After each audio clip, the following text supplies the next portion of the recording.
Hi, everyone.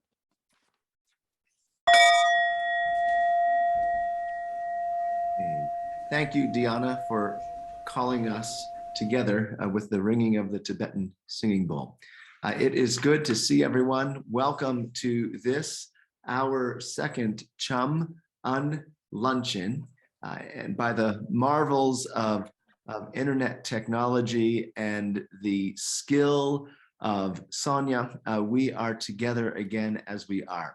It is wonderful to see all of you that I can see on my screen right now, and I know that there are others who will be joining us shortly too. We gather each year as a CHUM community to celebrate what we can do together. And like I often say, there is far more we can do together than any of us can do on our own. And CHUM, for sure, lives out that principle so well. With our Odyssey Luncheon each year, we like to highlight the work of one of our own, someone who serves alongside of us. And this year is no different. Later on, we will be hearing about our Odyssey awardee, and this person will be sharing with us their own life odyssey, if you will, how they live life and demonstrate their faith through action as they support the community of which we are all a part. We want to thank you, all of you, for participating in CHUM as you have this past year. We're grateful for your support in so many different ways. It's been remarkable how WHI, because of the pandemic, needed to come to a halt for a season. And yet, as that halted, our CHUM members and friends stepped up and have been donating and supporting the work of those who live often without what many of us live with on a regular basis. So thank you for your ongoing care and support. And I'm excited to be a part of our time together today. And I know that we're going to be connecting with each other in some creative ways as we go. But for now, I want to invite Deanna, our fearless leader, with all of the courage and energy that she has on a daily basis, to share with us from her heart what she has to share today. Deanna, thank you. Thank you, Brian. It is so good to see so many of you that I haven't seen for a while. And our theme today is that of courage. So come and see me, touch me, heal me. This call is the call of courage. You on this Zoom and those who in any way have been part of seeing, feeling, giving, and serving, you have responded to that call of courage to engage at so many levels without really knowing what you were getting into, right? So there's a story in the Christian scripture about this fellow Yohanan who was hanging with two of his buddies. And as they were walking along the Sea of Galilee, they happened to see this rabbi named Yeshua walk by. And Yohanan yelled out, "Look, there's that very holy rabbi who's creating disturbing and amazing things in this place. He's shaking life up."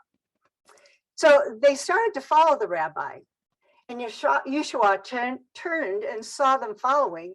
And he said to them, "What are you looking for?" Or as we would say, "Can I help you?" Instead of answering the question, the men said an odd thing to him. "Rabbi, where are you staying?" He replied in a strange way, "Come and see."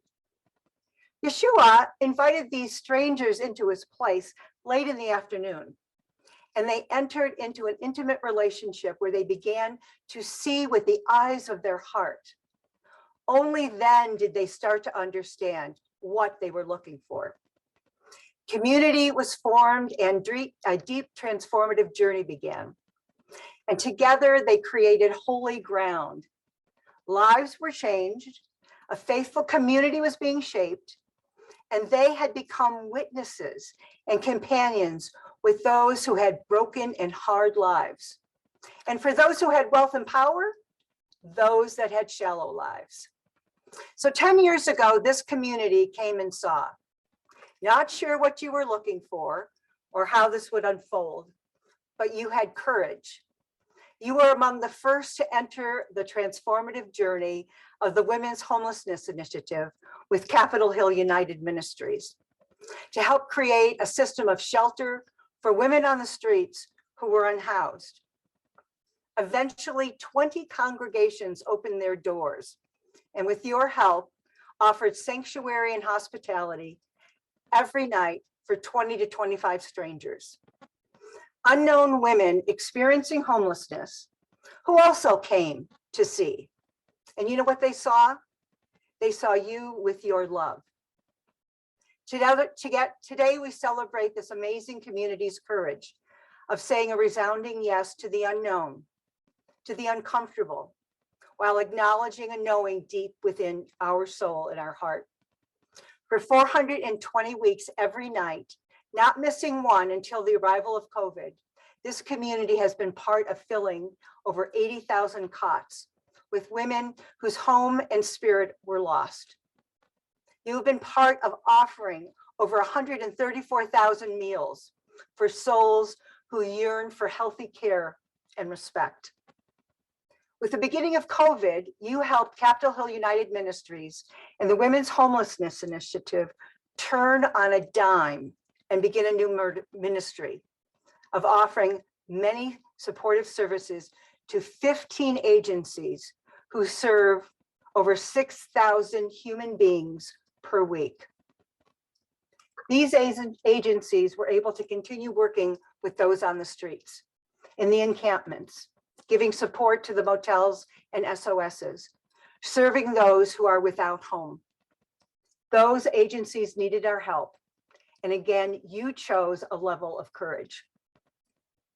Each week since March 2020, believe it or not, our community has come together and collected, purchased, and delivered over 100 tons of needed supplies. Our front porch became the gathering place. So some of our neighbors began to wonder if Marty and I were being evicted. Your participation in letter writing campaigns to encourage the governor and mayor to rent and buy hotels and motels to house our brothers and sisters made a difference. You have supported the SOSs. You have delivered thousands of lunches to 11 different agencies. Every day, 50 to 100 lunches are made and delivered by you. It is phenomenal. Together, we've educated people in our community about who these women are and about this issue of homelessness so that we can turn people's hearts around so they also can begin to welcome and acknowledge and see. They can come and see and embrace their plight and their light. You were critical in the creation of the St. Francis Apartments that you still support with your time, talent, and treasure. And now Warren Residences is opened, and there's more to come. We are now working on bringing the Joy campaign to celebrate the staff and guests served during the holiday season. If you want to know more about this, contact me. Come and see what you're interested in doing. Teams have come together, as I said, to make lunches. We have just put out the new calendar for January through February of 2022. Come and see, and let's fill all the spots in this next week. Along with 1,000 WHI volunteers, you have committed to healing our world as site coordinators, overnight volunteers, spiritual leaders who support this ministry, site greeters, made and served meals, setting up, taking down cots, cleaning the space, part of the linen and laundry care, delivered supplies to my front porch, delivered supplies to the various agencies. You bought our book, Exposure, and we still have time to buy more if you'd like some. You spoke up for those who are homeless. You participated in walking meditation, putting on the persona of someone who's on the streets. You shared many of your other talents, raised and given financial donations. I am fortunate to work with each one of you. You have given me so much hope and joy these many years, and especially these past months. And I am grateful to be surrounded by an amazing CHUM leadership team. Charlie Pfizer, Brian Henderson, Mark Meeks, Cass Cronan, Chris Gilmore, Benita Bach. They know that when they become part of our leadership team, as I've said before, it's like checking into Hotel California. Once you check in, you never can check out. Thank you for all your support. And there are so many dedicated friends who have been with WHI CHUM for years, like Mary Gould and Sarah Newell and Mary Deffenbaugh, Susie Pappas, Maureen Hanrahan, the Rotary Club, Lodo Cares, Olive is with us. So many whose faces with masks mostly on, I've enjoyed seeing and working with. It's nice to see you without your masks. And a shout out to so many new colleagues. Our new site awaiting our reopening, which hopefully will be in April. Ascension Episcopal Church with Jan Douglas and Weezy Blanchard. Beverly Rexrod, who's on the call today, who's working with us as our grant guru. Thank you, Beverly. And Beverly got us connected with a very positive Colorado Gives we've just experienced. Ruth Siegel, hi Ruth. She's been providing our exciting and beautiful information via our website and email communication. And Rena, who gave us a new look on our logo. And of course, the one and the only Sonia Yeager Meeks, our Zoom video wizardess. A round of applause, please.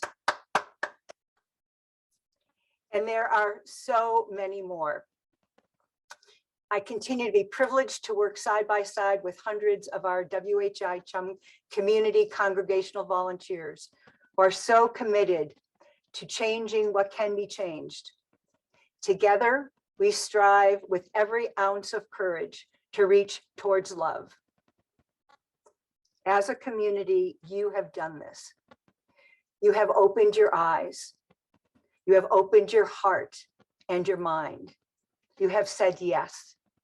You've engaged with, invited into your spiritual home, the stranger, and you have witnessed to their lives. Today, as sacred community, you have made a difference. A shift has occurred, and you have created disturbing and amazing things and shaken things up. Thank you. There's a quote from our book, Exposure, that I'd like to share. It's a quote from, it's on page 71, from Edward Everett Hale. And he says, "I'm only one, but still I am one. I can't do everything, but I can do something. I will not refuse to do the something I can do." And I will end with words from our book, written by Sheila Norris, a story of answering a call to courage. Before I agreed to open my eyes, I did not see a human being with a longing to be free from sorrow's tyranny. Now willful blindness has been named and stripped away. Now I am glad to greet you, offer solace, and know your name. Now I find myself in the mirror of your face. What grace. If you dare to look at, not through me, perhaps I will find a way to make it through another day. Come and have courage to find me, see me, hear me, touch me, heal me before I fade away. Gracias, mis amigas, mis amigos. Thank you. Deanna, we thank you. Let's give Deanna a round of applause. Deanna, thank you for the courage that you share with us and with which you inspire us each day, literally. In the spirit of inspiring each other, we're going to take a few moments to engage with each other. One of our traditions, if we were meeting together around tables, would be to take a few minutes to share with each other a little bit. And so we're going to do that. Sonia is going to break us up in a moment into small groups. We'll have about 10 minutes. There'll be a 2-minute warning to let you know when we are going to come back into our main Zoom room as we are now.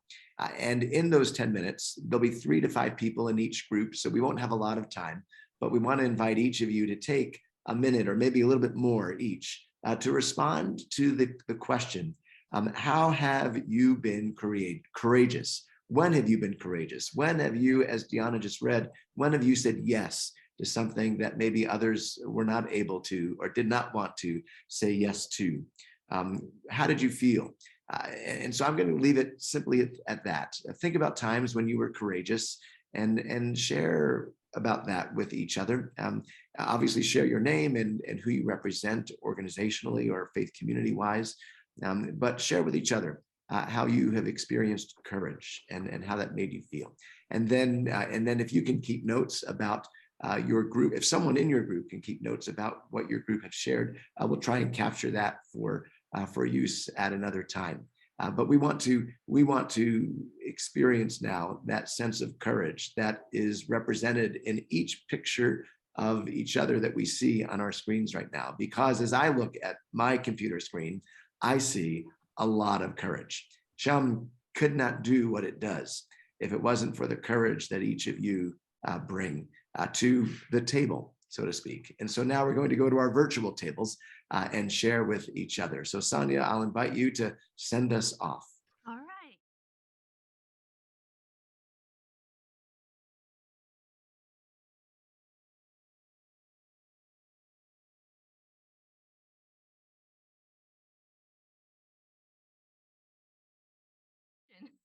Thank Welcome you. back, everybody. Thank you, Zoom Wizardess, as Deanna said earlier. Although Pastor Nathan was in the middle of talking, so I think our group, we need to go back into a small group session. Okay, just for your group, just for yours. I hope, I know it's different being connecting with each other digitally as we are, but I hope that those moments, even with the unintended interruption, I hope that they were meaningful and significant as we continue to listen to and reflect upon courage together. We're going to hear someone now reflect with us upon courage, someone who is not without courage himself. Mike Moran, minister at the First Unitarian Society. He's not a stranger to CHUM. He's been a part of the CHUM leadership team in the past and has been a leader within our greater Metro Denver community. Mike is a colleague, a mentor, an activist, a pastor, and a friend to many. And it's our honor to hear him share with us now, ever so courageously, about courage.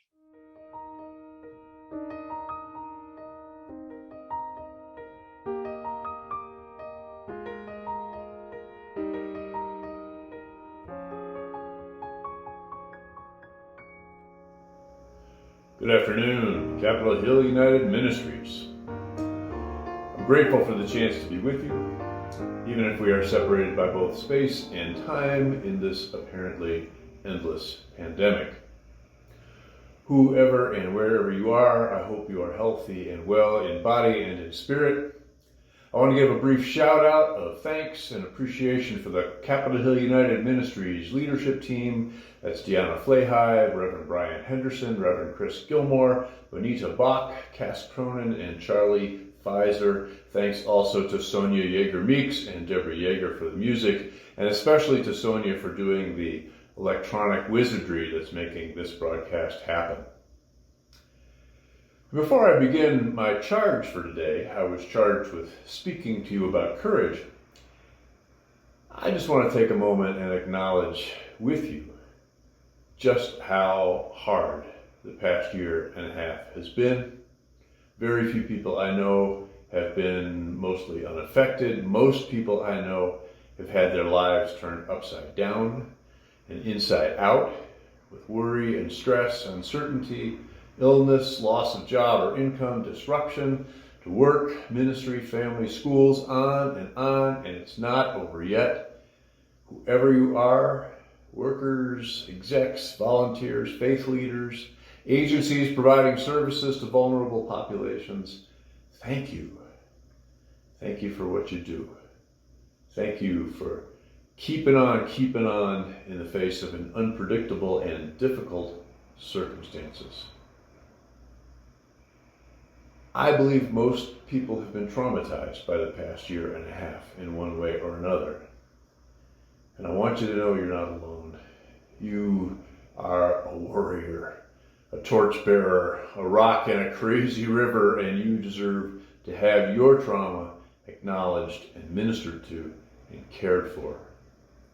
I dearly hope whoever you are, you're taking good care of yourself and being easy on yourself, being kind to yourself, allowing yourself to be loved and cared for in whatever way is available or accessible to you. You deserve it. You may not know it, but I know it. And I'm telling you, be kind to yourself. It's okay. You deserve it. So my favorite way to talk about courage is to share a teaching story from Ethiopia. I no longer remember where I learned this from. But a long time ago, a woman in a certain village adopted a boy whose parents had died of a disease. She had no children of her own, and she really wanted this boy to love her. The boy, however, was still grieving for the parents he had lost and would hardly even look at her, even when she gave him food. And she thought she would ask advice from a wise healer in the next village, see if there was some magic that could make the child love her. She went to see this healer, and they said to her, "There is a special drink which I can make for you to give the boy, and when the child drinks it, he will love you as his mother." "Oh, please make this for me," the woman begged. The healer raised one finger. "It is difficult to make. It requires the whisker of a living lion." The woman felt her heart pound in her chest. Lions are ferocious. Lions are dangerous. What a fearful task. But she thought to herself, she thought about the boy and said to herself, I will find a way to get this whisker, and away she went. Next afternoon, she took some meat to a pond where lion tracks had been seen, and she put the meat by the water and hid behind a tree to wait, and sure enough, around dusk, a lion came. And she knew by the way the lion sniffed the air and looked in her direction that the lion knew she was there. But he was satisfied with the meat and did not bother her. The next evening she did the same thing. The lion sniffed the air, clearly knew she was there, but did not approach her, and was satisfied with the offering. The next evening she did the same thing, but she did not hide behind the tree. She crouched on the path where he could see her, and she was very frightened when the lion looked at her, but she did not run away. And every day she did this, and every day she waited a little bit closer to where the lion ate, and at last, after 2 months of this, she was placing the meat right in front of the lion and waiting just a few feet away. And the lion would eat the meat quickly, his great teeth gleaming in the sunlight. And the woman was terrified, but she thought of the boy, and she did not run away. So after 3 months, there came a night when the woman placed the meat on the ground and did not move. The lion approached the meat, sniffed her before eating, lowered his head to the meat, and the woman, as he did so, reached out and plucked one whisker out of his cheek. The lion growled, but did not attack her, and then left. The next morning, the woman hurried to the village where the wise healer was with the lion's whisker, and the healer looked at astonishment at the whisker, and then smiled. "You now have everything you need to win the boy's love," he said. "The drink? You'll make me the drink?" the woman asked. The healer put a hand on the woman's arm. "You do not need a magic drink. You have learned how to win the boy's love with patience, with courage, and with not running away." And when the woman went home, she found she could think of the boy with the same kind of respect as a lion and approach him with the same patience. And eventually, the boy did come to love her as his own mother. So like all good teaching stories, right, this one contains many, many levels of symbolism. But let's see if we can get a little clearer on just what courage is. So the whole framework for courage in Western civilization comes from the ancient Greeks, primarily Aristotle, the Nicomachean Ethics. The pressing question for Aristotle was moral excellence. Like, what is moral excellence and how does one achieve it? And Aristotle's answer was pragmatic and empirical. You get closer to moral excellence by doing morally excellent things.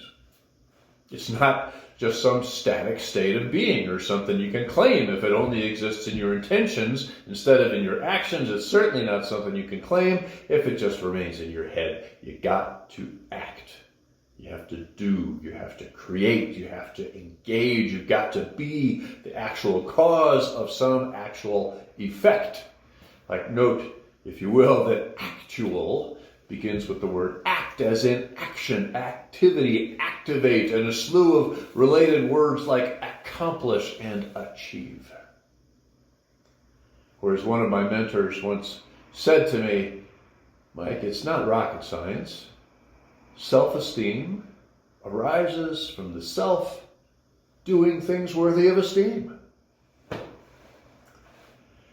So to Aristotle, the virtuous person is someone who does not succumb to the temptations of either imperviousness on one hand or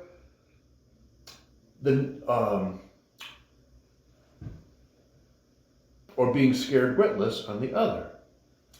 The first one leads to recklessness and stupidity, and the second one to cowardice or being frozen into inaction. So to Aristotle, either of these extremes were merely vices, and so becoming a virtuous person, becoming a courageous person, was about practice. It was about getting into situations that might tempt you into either imperviousness or terror.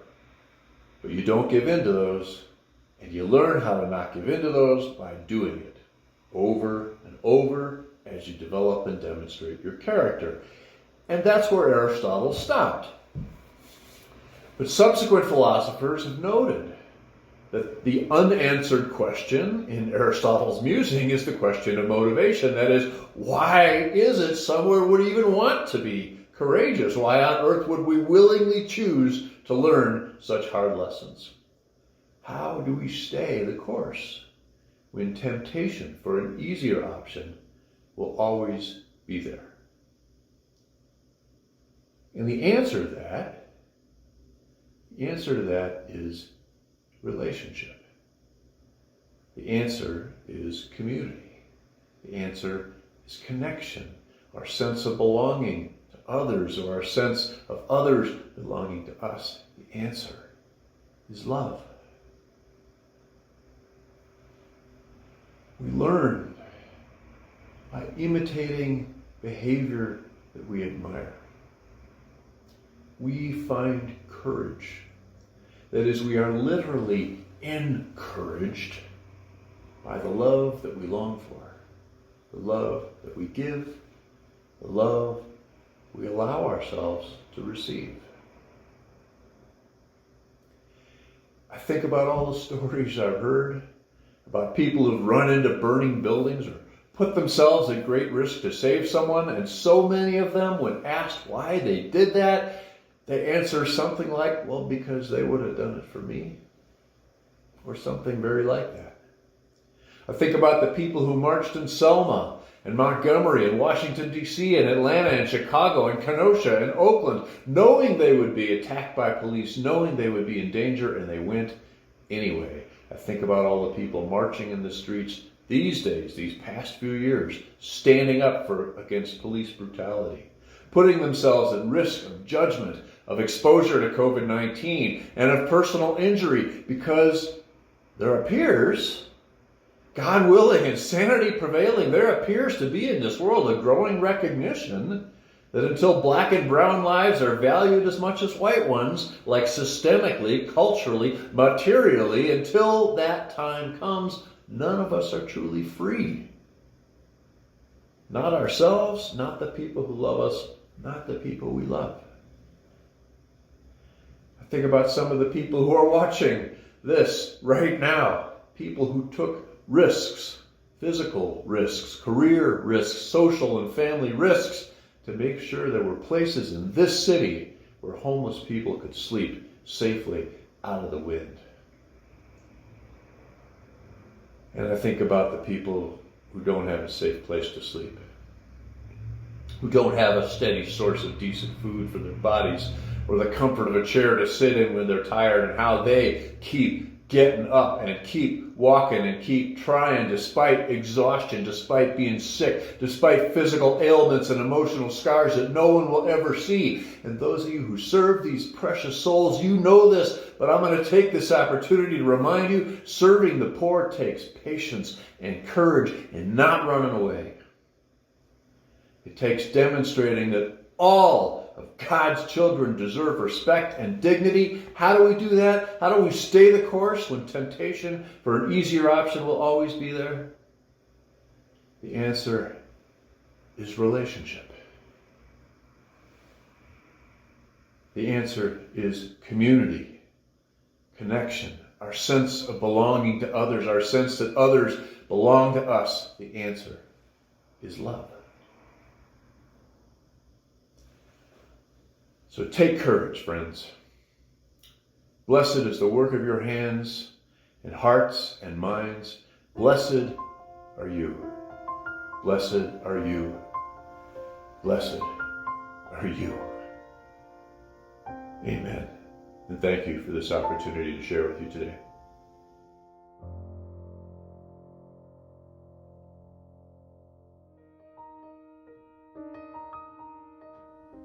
Saying yes to something really crazy and saying yes to an unknown, who would say yes to either? Cass Cronan. My name is Frank Gold, and I am one of Cass Cronan's cousins. Our mothers, Anna Marie Wade Gold and Kathleen Wade Cronan, were sisters and women of faith and service. We learn how to live and act from those who care for us, our parents and others, those who teach us and witness to what matters in life, including that our faith is nothing without action, empty without doing for the other in need. It is not possible in the 5 minutes I have for this introduction to say what that means in light of Cass, though it is what Cass would want, a short introduction. I do know that I speak for all of our family and for so many friends and associates of Cass who share my words of introduction about her. It was very clear on the Odyssey invite. Cass is described as a leader of spirit, heart, and courage who brought to community a ministry of presence, advocacy, and fearlessness for the care of the marginalized. I'm hoping that as humble as Cass can be, that she knows that's how others experience her, especially her courage, and that this is who she is. It's why so many, like my husband Jerry and I, have supported her in her leadership and the ministry of Earthlinks. As cousins growing up, neither Cass nor I would have guessed where we would be later in life. But she followed several paths, as many of us do, that led her to this point in life. You will learn more about that in a few minutes as Cass will share her journey, her experience, and her wisdom. With Cass, there was always a spirit of caring for the other, a concern for justice and hope passed on through others before her, which helped her to not be afraid to face the unknowns in life, including those personal ones of suffering and death and loss, as in the death of her father, her son Michael, and her mother. In each of these and others, there was that unknown, painful path. As a chaplain for many years, I knew and supported families who faced that challenge, fear, the loss experienced in sickness and suffering and death. I was trained, certified to do that kind of work and loved it.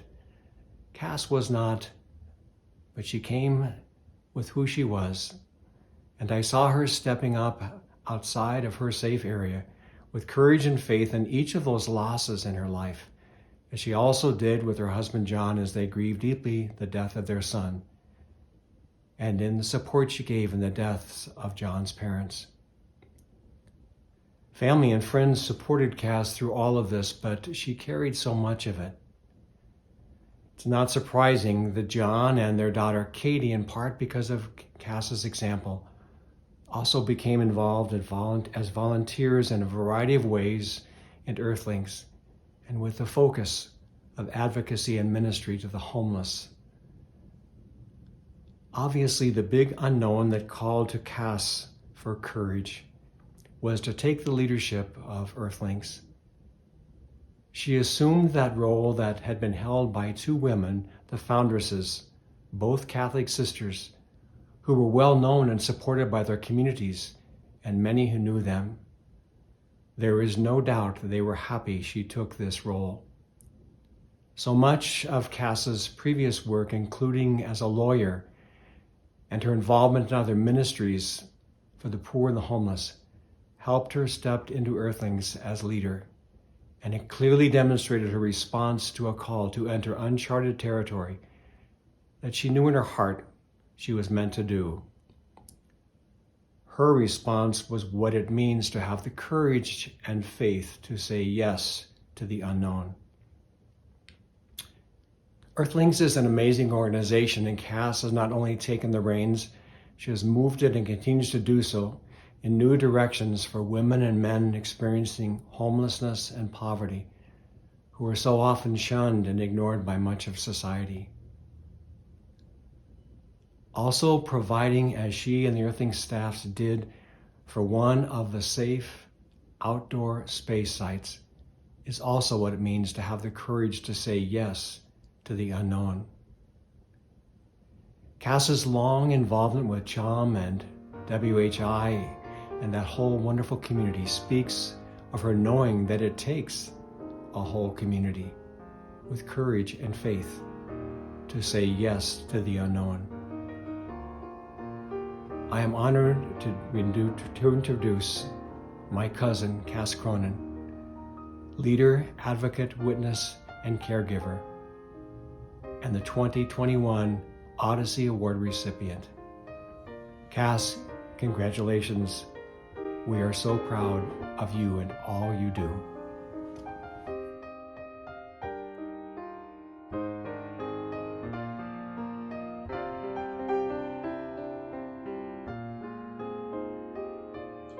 Good morning, and thank you for this tremendous honor of receiving the Odyssey Award. I am Cass Cronan, the Executive Director of Earthlings. Most of you do not really know me or why I have been chosen this year to receive this award. And quite frankly, I am mystified by the choice as well. All I can say is there is a lesson here.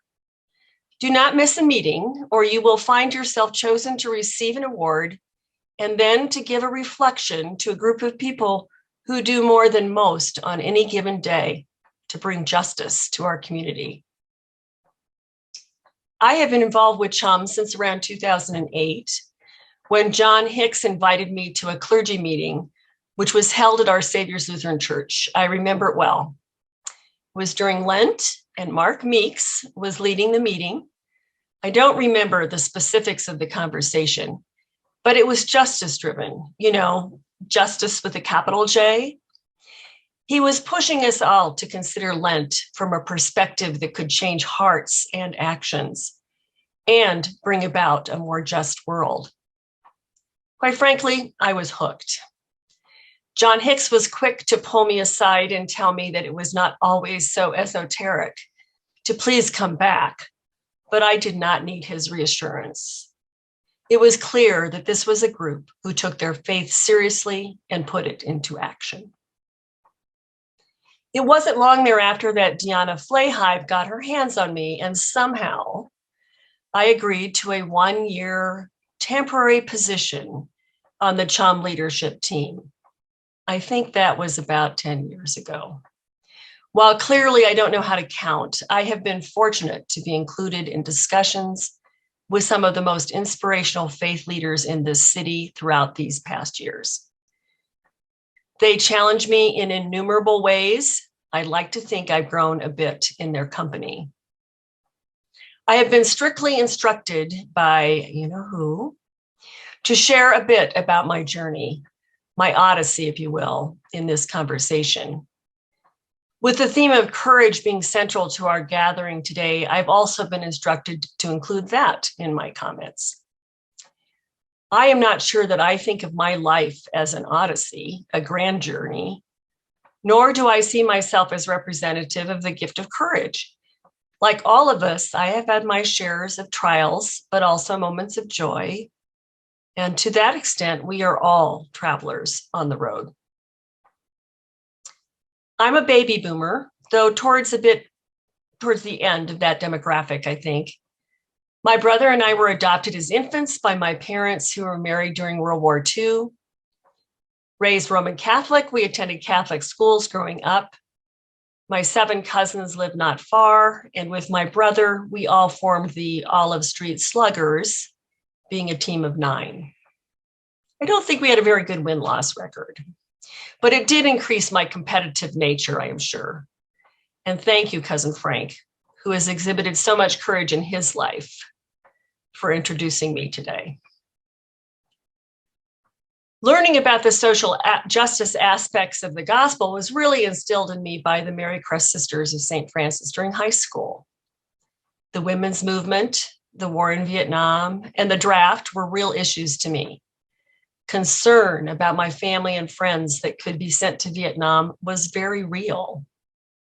While the struggle for civil rights had been going on for generations, I first really saw them in high school, in the murder of Martin Luther King and the unrest following.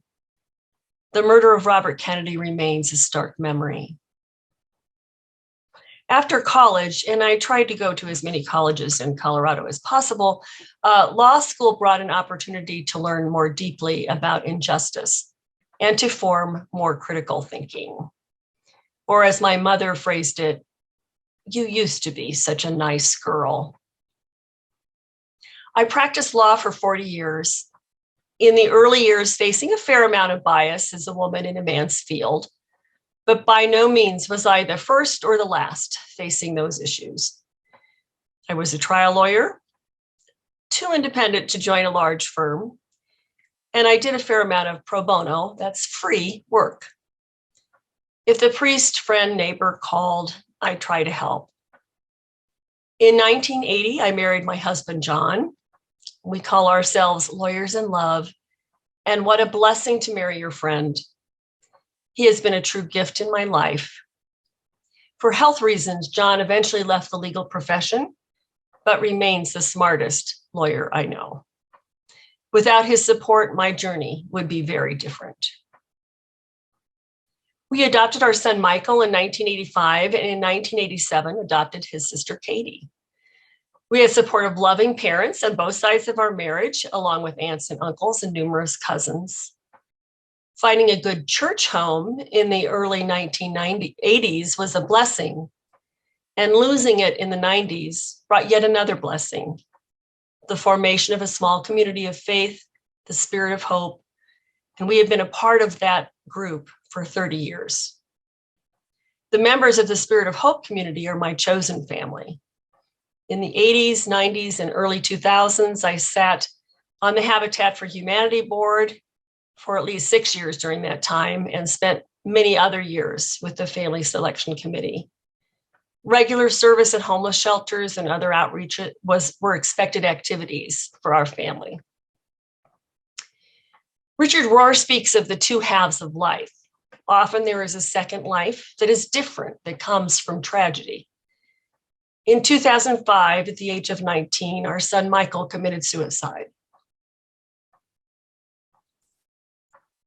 Surviving those dark days that took many months, and those dark days still continue and remain, quite frankly, was the beginning of my second half of life. In 2006, I was hired to be the executive director of the Franciscan Friends of the Poor, which was later known as Father Woody's Haven of Hope, and now known as the Haven of Hope. That was how I met John Hicks and first got involved with CHUM.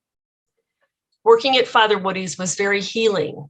Having the opportunity to work directly with those struggling with economic poverty, addiction, and homelessness provided me with a sense of purpose. Walking away from my full-time legal profession was a leap, but bringing some organizational gifts to that organization was also rewarding. After helping to manage the building of their first building, I made the decision to leave Father Woody's. That was a painful decision that the CHUM members helped me to bridge. Not long after, I was asked to join Earthlinks, where I remain to this day. Earthlinks was founded by nuns. Are you seeing a pattern here by chance? And works in what I call the transformative space, certainly dealing with basic needs like food access and housing, but also in reaffirming the dignity of the individual through meaningful work and connections, all while deeply caring for our planet. Of course, I thought I knew something about all of these issues when I was hired, and I learned that I really did not. I continue to be schooled each day in what it really means to be human and to live in true connection with the universe. While at Earthlinks and as part of the CHUM leadership team, I was with Deanna and Tom Loers and Rebecca Crummy and others when we started to form the idea for the Women's Homelessness Initiative. The death of our son was actually freeing in some ways. While clearly money was never my driving force, it no longer had as much control over my life. Not only did I pivot to do more direct service, but when my mother suffered a head injury and was bedridden in hospice for 4 years, John and I were able to have her live in our dining room during that time until she died. And her living and dying with us taught me a good lesson. It is relationship that matters, not the place in the hierarchy of relationships that count. For example, John became the man who takes care of this facility, and I was sometimes Cass, but other times I was my mother's mother. Family and friends by birth and by choice have carried us through so much. But so much for my journey. Let's talk about the safe outdoor spaces. Many in the homeless services community have been seeking a humane response to our houseless citizens for many years. The large shelters do not work for many, and there is just not enough housing with supportive services available. This is a complex problem. There are no easy and simple solutions. The onset of COVID, as horrible as it is and continues to be, actually provided the impetus to actually do something about the homelessness crisis. It took a consortium of faith leaders, funders, and providers to the homeless community to put pressure on the political system to get the opportunity to try safe outdoor spaces. At that time, Interfaith Alliance managed the funding and the political discussions, along with others, to ultimately persuade the city of Denver to allow the opening of 2 camps.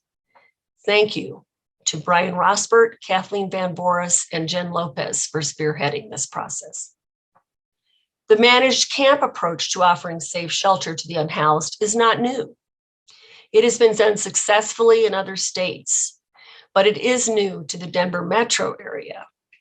And it was the churches, the faith community, First Baptist Church of Denver, thank you, Brian Henderson, and Denver Community Church, thank you, Dave Newhousel, with their willingness to take a chance to house the first of these SOSs. Without them, neither of them would have ever opened.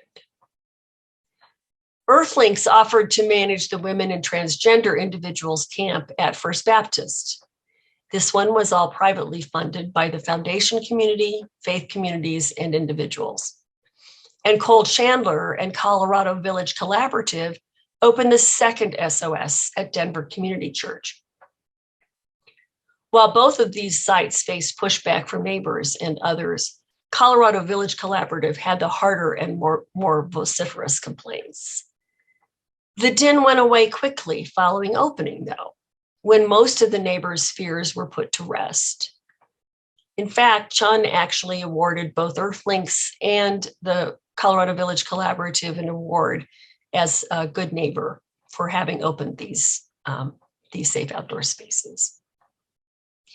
It was a stretch for Earthlinks to take this on in 2020 and 21, but it was not outside of what we do.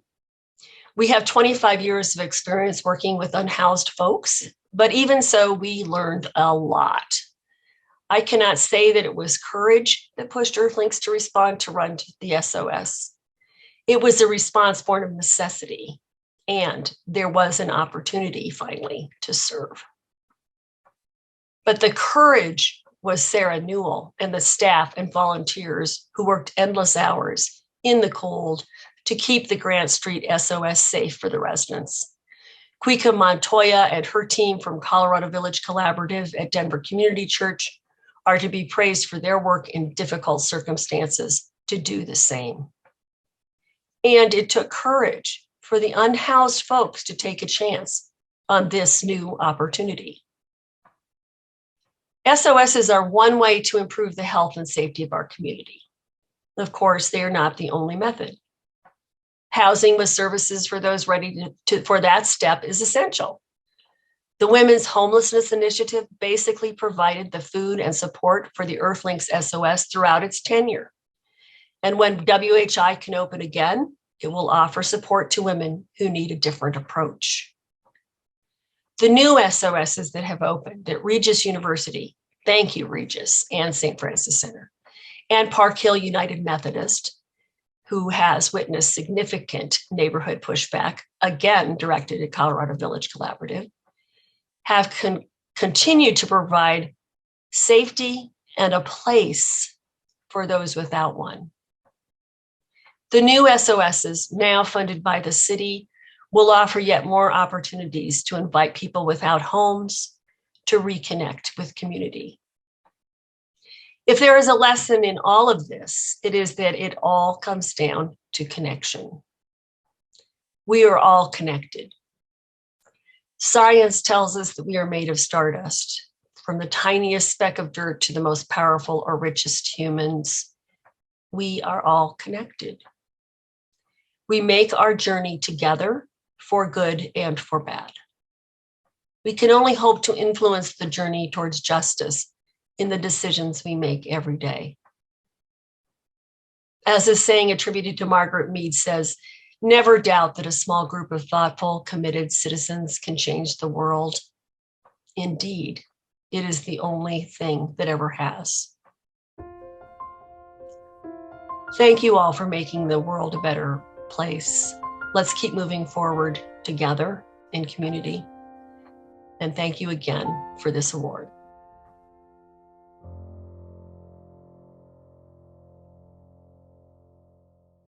I want to, on behalf of all of us, again, thank Cass for that very powerful message. But I also just, one of the things I love about leadership team meetings is when Cass shows up, she always has a great story to share and always has some wisdom to impart. It really does make those meetings part of the joy of the connections that we've built over the years.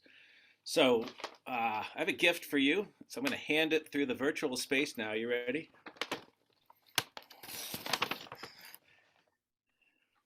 Voila, and I just received it virtually. It was great. Thank you, Chris. Appreciate it. I have a couple of words to add to that in gift giving, passing over, and just appreciating so much what you have talked about, Cass. Several things I just want to say about you from my perspective of being on the board with you on the leadership team with Capitol Hill United Ministries is that, as many of you heard just now, she has a deadpan sense of humor.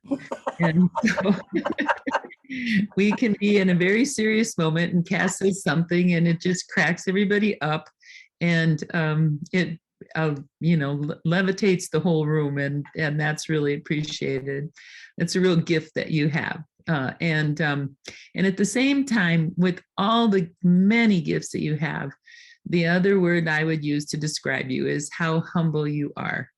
It is really and truly the fact that Cass was quite surprised by wanting, by our wanting to honor her at this event today. And that she has been so faithful and just tenacious in her work, and highly respected for what she does, and still does, is so humble about it all. And so those are some of the wonderful impressions that I have of working with you over the years, Cass. And I'm indebted to John Hicks for inviting you into the room. And so that in itself is a important point for all of us, in that when we invite somebody into the room and those relationships are built, lives are changed. And so thank you for being there, Cass, and for hanging in there with the crowd. So, and to all of you for the support that you give to Capitol Hill United Ministries and to WHI. Thank you. Chris, is there anything else you want to say? You can say no. No, I mean, Cass did a great job of thanking all of our SOS partners. So just wanted to reiterate how grateful we are, and especially Park Hill and Temple Micah and the Regis community for the ongoing work they're doing these days. Right. And I have to say, before we go on to the next piece, which are some videos we have of people that have done the other SOSs, I want to, I'm just so moved by who we are in the presence of. I mean, Mike Moran, you just continually move us with your words and your heart and your action, and you tell the truth. And that's what we need to learn to do. And I think there's a place, I think it's called Washington, D.C., we might send you to teach them about courage, because that's what we're lacking. And I just want to thank you, Mike, for who you are and what you bring to our community. And Frank, you were just so beautiful. It's been a long time since I've seen you. And again, you're just a man of great integrity and faith and action, and we appreciate you. And Cass, I don't have words anymore to say of how much I love you, but I love you very much. So may I say one other thing about the SOSs from an experience? Do we have time for that? Just keep going. Okay. I wanted to say, in light of all the things around courage, as I was reflecting on these different sites and their willingness to take on this whole effort, and what it was that it required for them to do, I had a very firsthand experience of exactly what Mike was talking about, in that I went to the grand opening of the Park Hill and Temple Micah site. And there were, as you all probably know, there was an awful lot of resistance to that effort. And there was someone there at that opening who is a personal friend of mine that I knew lived close in the neighborhood, and is a person of faith that I've known for a long time. And I started talking to him, and he literally lived across the street. And so I walked over when we were sitting on his front porch and talking about the opening. And I was really quite shocked at how much he was opposed to this, and opposed because of the safety of his high school daughter, who was scared. It gave a little bit of understanding to me of some of the fears that people might have, but I was really surprised at that attitude coming from this person in particular. What I wanted to share with you all is that, having seen him subsequently, how remarkable a transformation it was in his attitude after it opened, and the experience of being with the people there and recognizing that they were safe, and so was his daughter, and it was clean, it was taken care of, people were respectful. I mean, his list was so incredible to go on and on and on about the change in his perspective.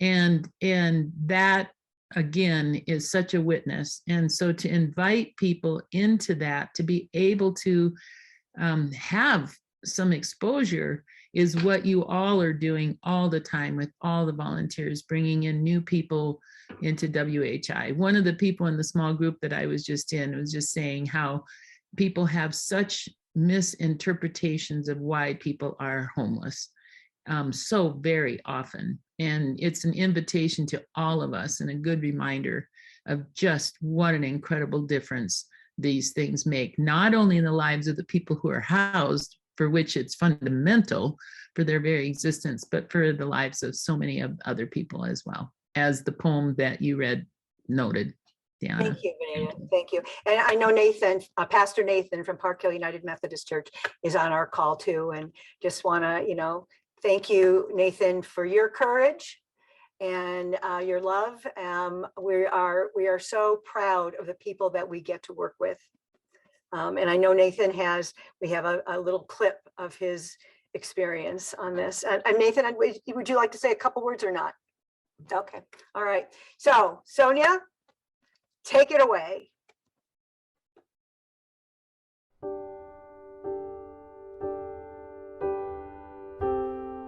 Hello, Chum family. This is Brian Henderson. When I think of courage, as we are talking about it with the Odyssey Luncheon today, I think of those sacred ancient words, be strong and courageous. And when I think of such courageousness, I think of individuals like Cass Cronan and Sarah Newell. I think of the congregation at First Baptist and how it was courageous in hosting the first safe outdoor space. And I think of the women who stayed in the safe outdoor space and how Sarah and all of the staff courageously cared for them.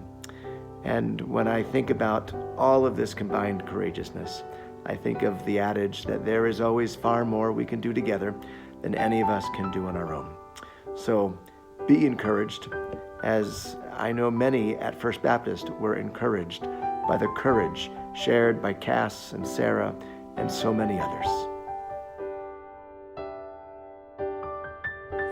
When Park Hill United Methodist Church agreed to host a temporary safe outdoor space in our parking lot, we did so with the simple idea and hope that it would be a way for us as Christians to be able to share the love of God through Jesus Christ in a real and tangible way to some of our most vulnerable neighbors, those that are experiencing homelessness. What we soon discovered, what we saw as an act of love, others saw quite differently. And that required us to be courageous. So thank you for inviting us to be a part of today's Odyssey Luncheon and recognizing not only the courage that my Park Hillers have had and have, but also our partners at Temple Micah and Colorado Village Collaborative, our neighbors in our Park Hill neighborhood, the Greater Park Hill Community, Inc., the city and county in Denver, and so many others.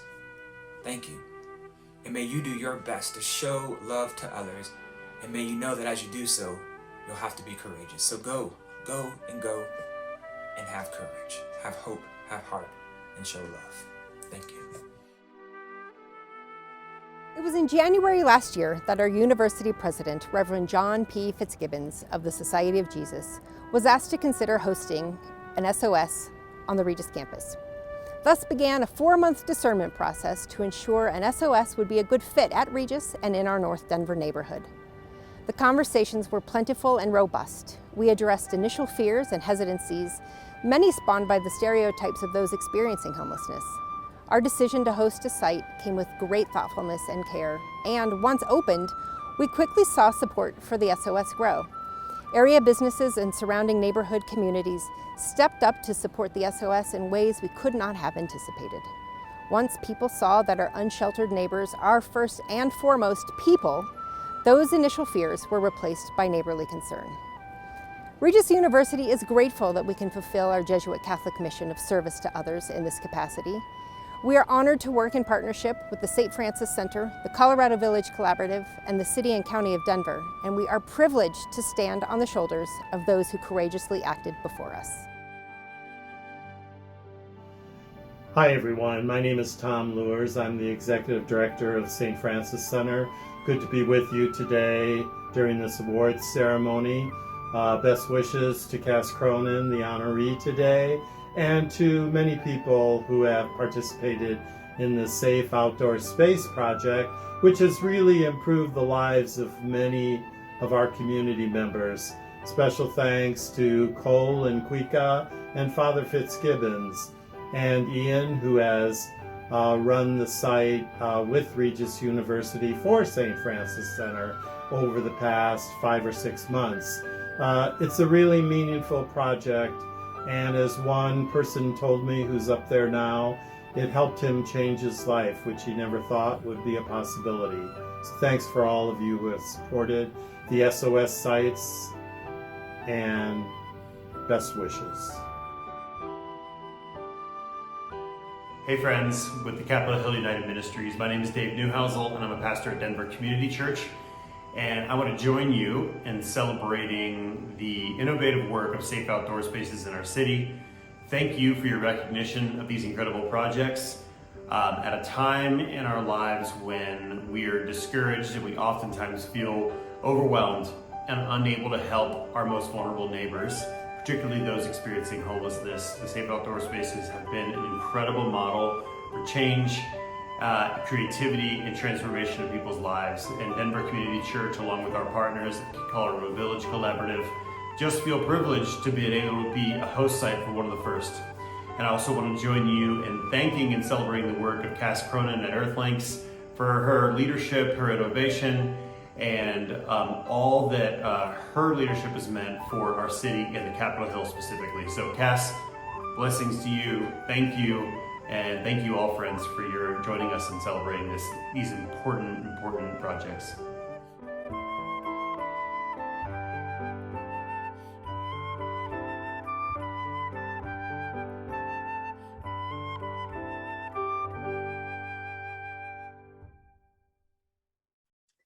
So our closing with Mark. Thanks, everyone. I've been reading this Advent season, the 3 books by Gregory Boyle, who is the founder of Homeboy Industries. And he does a remarkable job at expressing our faith and telling the stories of human beings living both their pain, but also their transformed lives. He writes in his book, Barking to the Choir, a title he got from one of his homies.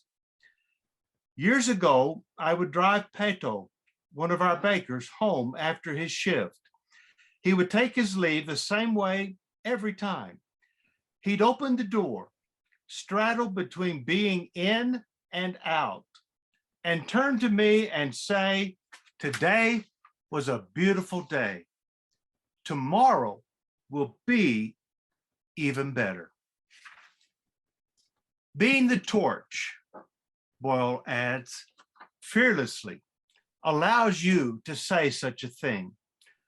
The holiness of the choir then is to be fearless for the other, to be unafraid, to pull another soul out of the paralyzing grip of terror and assure them that all will be well. So let us take to heart this lesson from Peto. See the beauty of this day all about us and look forward to that which is to come. Live to the full. Amen. Amen.